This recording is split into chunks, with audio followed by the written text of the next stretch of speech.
Laika is something of a physical, tactile wonderland. It's really an extraordinary place. I think the air just crackles with creativity and innovation. When I toured the Laika studio, I was just amazed at, first of all, the size of it, the amount of people involved, the years it takes, and just the level of artistry.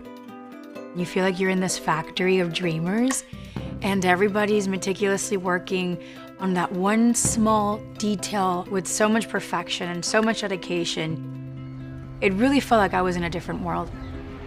This is the fifth film for Laika, and it's a real departure. It's an evolution, if you will, to work off the title. Maybe if you could talk a little bit about that. Chris, do you want to tell us a little bit about that? Yeah, I think what's important to us as a studio is that each time we make a movie, we try something a little bit new. After I finished Paranorman, I did my zombie movie for kids. That phase was done, and the next thing I wanted to try was a big, bold, colorful adventure movie, stepping out of the shadows, if you like. So in that sense, it was a departure, and I think the other way it is a big departure is it's our first movie where the protagonists are adults. Before that, we're always dealing with anguished kids. And now we're dealing with anguished adults instead. So yeah, it was a totally new playground in which to play. Travis, for you, when you think about Missing Link and how it fits into the stories that you like to tell and the company likes to tell, what was it about this story that really kind of grabbed you?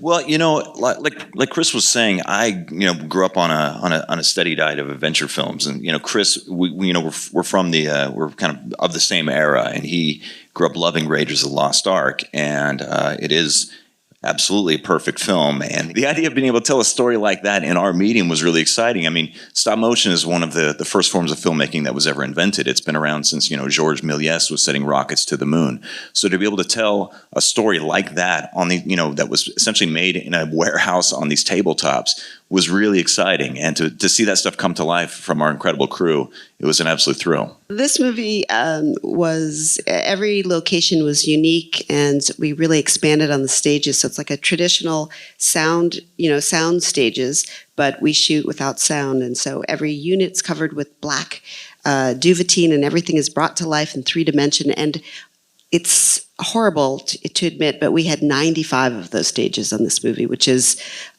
easily 30 too many. That's extraordinary. And then what a cast you've assembled for this film. What can you tell me about the cast that you really enjoyed working with? I feel it would be more fair for Chris to say, other than we're incredibly lucky at Laika. We're thrilled. On this movie, we had all of our number one first choices, and they are incredible talents, and they bring so much to the movie. And Chris will expand. I mean, absolutely. When you start these things, you draw up a short list of talent that you are interested in voicing the characters, and we were lucky enough to get pretty much everyone that we wanted.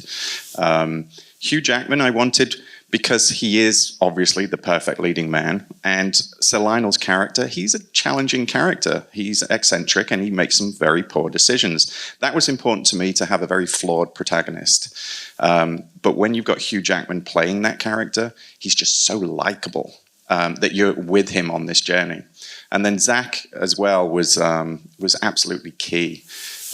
Part of Zach's appeal, I think, is his brand of comedy is very much about displacement. He's kind of awkward whatever dynamic he's in, it involves a certain awkwardness. And that was very important for Link's character. Link has never met anyone, really, before. He's never been in civilization before. So that kind of... there's an innocence to it, and there's a genuine warmth to it as well. So he brought so much to that character.